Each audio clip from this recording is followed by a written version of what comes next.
Yes, hi, it's me again. I have like 7,000 things to do for school, but here I am. I'm making some pretty bad decisions very close to the finish line here. So this is super unrelated to the rest of this video, but I just wanted to give a quick PSA.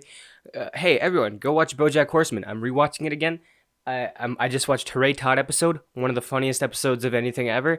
Just watch the show. I just wanted to throw that at the beginning. It has nothing to do with what I'm talking about here, but I just wanted to say it. So about the actual topic of this video, I just watched Cherry last night, or 2 nights ago I think, and I was thinking to myself while I was watching the movie, this is pretty good. It's like a solid 7, maybe even 8 out of 10 movie. It's well built. I enjoyed the acting in it. I thought some of the direction was pretty cool, although sometimes the editing and some of the stuff could get a little bit too cute. It was like it thought it was better than it was, just a tiny bit. It really tried to be quirky and unorthodox at times. Like it would introduce a weird element of the editing or the narration or something, and then it would barely stick to it. Like it would come up like once or twice more in the rest of the movie, and it was kind of just disjointed like that. But overall, it had a really good momentum to it. It kept me entertained all the way through, and I enjoyed the movie. Is it a masterpiece? No. Is it incredibly innovative and just something that we've never seen before? Also no, but it was still a good movie. I didn't see any reviews beforehand. I was mainly interested because it seemed like it had a cool concept. I am a fan of the Russos. I love Community and the Avengers movies. I'm a fan of Tom Holland, so I was like, hey, this thing looks like it would be up my alley, so I checked it out. I looked at reviews immediately after because I was curious as to what everyone else was saying about it, and it turns out it has really bad reviews. Like I think at the time when I saw it, it had like a 33 on Rotten Tomatoes. I don't know if that's the same as it is right now, but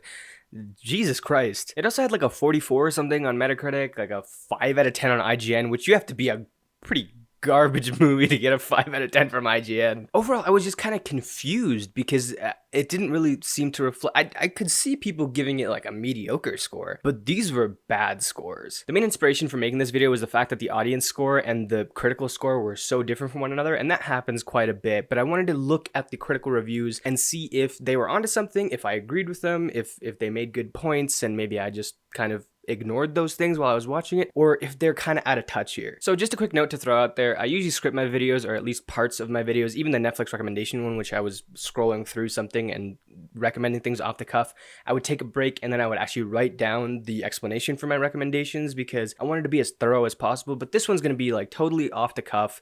I haven't actually read the reviews properly yet. I just wanted to get my genuine reaction to some of these things, so that might end up in a slightly messier video. I hope not, but we'll see. Well, let's just get into this. Psych! I'm here to interrupt real quick. If you're enjoying this video, hey, how about you just go down there and subscribe. Just hit the subscribe button. That'd be pretty cash money at you, dude. Okay, so we're starting with Rotten Tomatoes. I know that people don't like this site sometimes when it comes to like truly critical reception, but it still offers at least somewhat of an indication, and I wanted to go through like the actual individual reviews that are shown up here. So it's got a 37% from the actual critics, so it's slightly higher than when I first saw it, but still very bad. And it has a 74% audience score, which is way better. It was a 77 before, so it's gone down a bit, but roughly these are about the same as when I saw them before. So as the quick synopsis of the critics' consensus, it says, it's certainly stylish and it offers Tom Holland a welcome opportunity to branch out, but Cherry's woes stem from a story that's too formulaic to bowl anyone over. And immediately what I'll say is,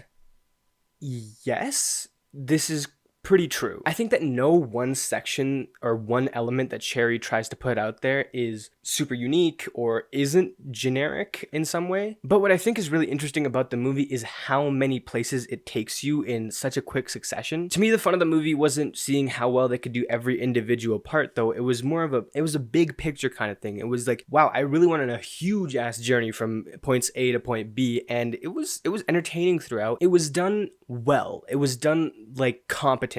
And I think that when you put a bunch of competent sections next to one another and it creates this bigger picture that's really interesting, I think that has some merit to it. And I don't know if I fully agree with the idea that a score would get this low just because it's a bit generic. But anyways, we'll look into some of the more in-depth reviews. Okay, so I'm thinking first things first, we'll go through a lot of these like kind of bite-sized reviews, and then eventually we'll move on to maybe 1 or 2 full articles from reputable sources. So as for these like kind of short little snippets, there's too much snazzy over-direction and smug winking humor to match the gritty subject matter. And the overall review that he gave is a 4 out of 10. So obviously this is not his entire opinion. This is not the one thing that he is saying makes this a 4 out of 10 movie, but it is the one that was chosen to be the staple of that review. And so I kind of wanted to dissect this because I'm not entirely sure I agree with this. I really like tonal balances in movies. I like it when a movie that is incredibly gritty, this happens with TV shows as well, something that's super gritty, has very, very dark subject matter, can still be lighthearted at certain points, because otherwise it just becomes this void of just like, oh my god, I hate watching this. Does Cherry do its humor well?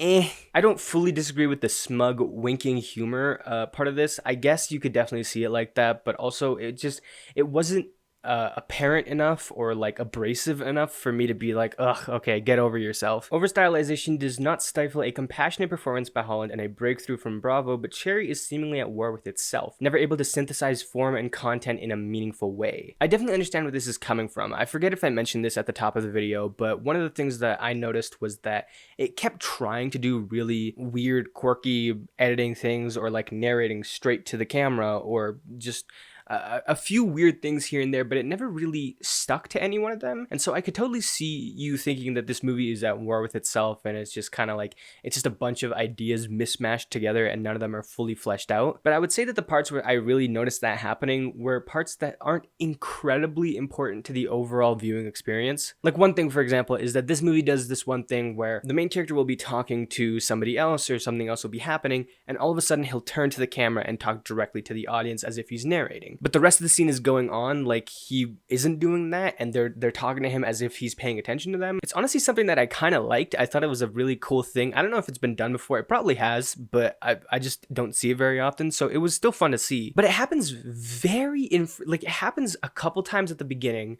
and then like one time in the middle, and I can't remember it happening aside from that. And it was just kind of a weird choice to have such an overt and in-your-face way of narration and then only slightly use it sometimes, and other times it was just like typical narration. But also, as weird as that is, it doesn't overall affect too much in my opinion. I still think sequentially this movie makes a lot of sense. I can see exactly how they got from the beginning to the end, and I don't see any parts of it clashing with one another. This movie goes through a lot of stuff. That's the whole point of the movie. It's supposed to take you through this odyssey of a journey of this kid who's like between 18 and 23, I think, at the end of the movie, and just 5 years of just, oh my god, so much stuff is happening. But I never felt like any of those parts were stepping on its own toes. It was mainly just like the smaller things that were doing that. So overall, I don't think it affects the movie to a point where you have to give it a really bad score. But I do see where they're coming from, to be fair. Okay, so here's one of the more positive ones. A flawed film, one that doesn't reach the heights of its obvious ambition. Those flaws aren't enough to outweigh the quality performance and the thoughtful aesthetic choices. It wins some battles, though perhaps not quite enough to win the war. And they gave it a 3 out of 5 out of 5, which is like a 7 out of 10, which honestly,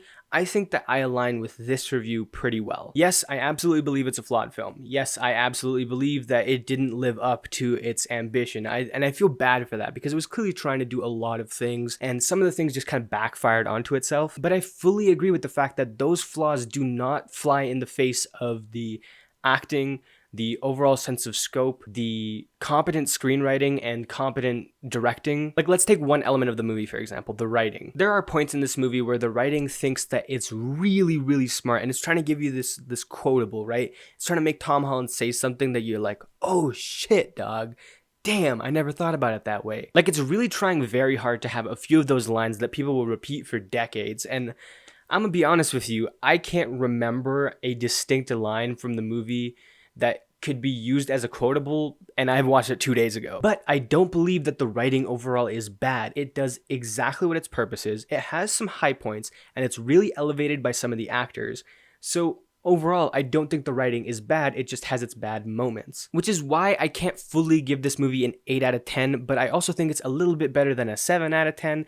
It's somewhere in the middle there. But this review kind of sums up a lot of my things. It wins some battles, though perhaps not enough to win the war. It doesn't create exactly what it was going for. It doesn't get to that ambitious point that it was trying to get to, but it is still really enjoyable. It's still, I think, well made in a lot of aspects of it, and I don't think the 37% on Rotten Tomatoes really does that justice. I want to make something clear. I like Tom Holland, I like the Russo Brothers, but I'm not just going to defend something of theirs if I think it's bad. If it's bad, I'll just be like, well, that sucks. I feel no sense of obligation towards this movie, but my honest opinions are that I think that some of those reviews went a bit too far in treating it as if if it wasn't being innovative and it wasn't reaching the ambitions that it set out for itself, then it automatically fails in the face of whatever it was trying to do. You can have a very high achieving goal and not reach it and still have achieved something pretty solid. But I do want to quickly look at some more in-depth reviews to see if maybe I am totally missing something, if they bring up points there that I completely didn't think about. So let's get into that. Okay, so this is one from Variety, and the title is Cherry Review. Tom Holland acts methodically in an overblown dud from the Russo Brothers. Jesus Christ. So one thing I did want to mention real quick, yeah, everyone agrees Tom Holland's really good in this movie. If you really like good performances,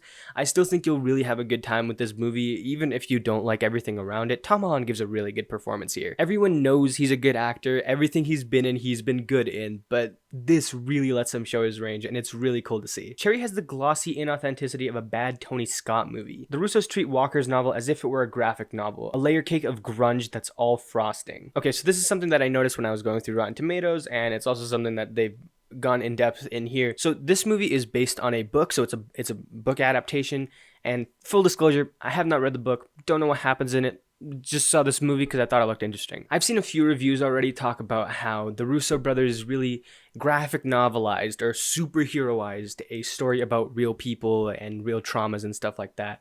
And what? I don't think the way that this movie is made is a disservice to real traumas or anything like that. I just think that this is a movie that is focused on continuously moving things along and really showing you that there are no breaks on this runaway train that this kid is on. I keep calling him a kid, but I'm pretty sure he's older than me for the majority of this movie, but whatever. The article actually mentions just how much this movie changes from 20 minutes to 20 minutes. Starts off as a love story in college, then he gets enlisted to the army, and then there's basic training, and there's it turns into a drug movie, and then it turns into a bank robbery movie, and then like all of this stuff. And it seems to be very annoyed with that. It seems to be like, okay, well, you're just going from thing to thing, you're not giving anything enough time, and this is just kind of useless. But on the contrary, I actually thought that was kind of the appeal of the movie, and it was a large part of why I liked it. The big thing about this movie to me was that it took a character that was fairly innocent at the beginning and put him through so much stuff based on one bad decision. And when you make one bad decision, especially one that's that intense, it's bound to go off the rails for you. And I liked how I could never grab on to anything in this movie. One thing would happen, and then all of a sudden another thing would be happening, and it gave you the feeling of just like something is snowballing into you cannot control what's happening. This thing is flying off the handle, and nothing is given time because he could never process his own trauma at any one point, and so he kept moving on to the next thing and the next thing and the next thing, and he couldn't stop. I actually found that wildly entertaining. I thought that it was really fun that the movie kept changing things up over and over. But I will say that I totally understand somebody not liking that. I think a lot of the times with drama, we really want to get into the nitty gritty of something very focused. You typically don't have movies that basically change the movie that they are over and over and over and over again, because then it doesn't give you a proper time to sit with anything. But I actually think that one of the more unique elements of this movie is the fact that it doesn't give much time to that kind of stuff, and it just gives you a small glance into the life of somebody who is going through all of these things. Overall, while this review didn't really change my opinion on the movie, it did change a bit of how I would recommend this to people. If you asked me at the beginning of this video, hey, should I watch this movie? I'd be like, yeah, give it a try. I feel like you'll probably enjoy it. But now I feel like I would only recommend it to a certain type of person who likes a certain type of movie. But that also brings up the point of, should reviews be more objective or subjective? Because to me, if you're being objective about this movie, there are a lot of merits to it, and I think that it shouldn't have the really bad reviews that it does, but subjectively, I can see a lot of people really disliking this movie. This is a reason why I don't really like giving proper scores to things or like reading proper scores. I think it's really important to read through the reviews or watch the reviews. If I was to give a review score to these reviews, which is a pretty stupid thing to do, I guess, because I just talked about how I don't like review scores, but still, if I was to give one, it would be like a 5 or a 6. I think a lot of these reviews are totally fair, and I could see the points that they were making with all of these. I think they were a bit harsh with a lot of the things they said. Every time that they mentioned something, it felt like they were overblowing it, or they wouldn't sound like they were overblowing it, but then they would give a score that didn't really reflect what they were saying. But it did open my eyes to the fact that this movie is definitely not for everyone, which originally I was like, oh yeah, everyone should go watch this, but now I'm kind of like, Never mind. I know this might end up being a bit of a weird video, and it might seem like it's edited horribly because, again, I usually script my videos, and this was just off the top of my head, so I probably just missed a bunch of stuff. And it probably ended abruptly. I don't know, but we'll see how this turns out. But I did want to get a bit better at doing things off the top of my head because I think it feels a bit more authentic when I do that, so hopefully you guys still enjoyed. If you enjoyed this kind of jumbled mess of a video, please subscribe, and if you like more structured videos, you should probably check out all of my other stuff, and I will see you guys next time. Peace.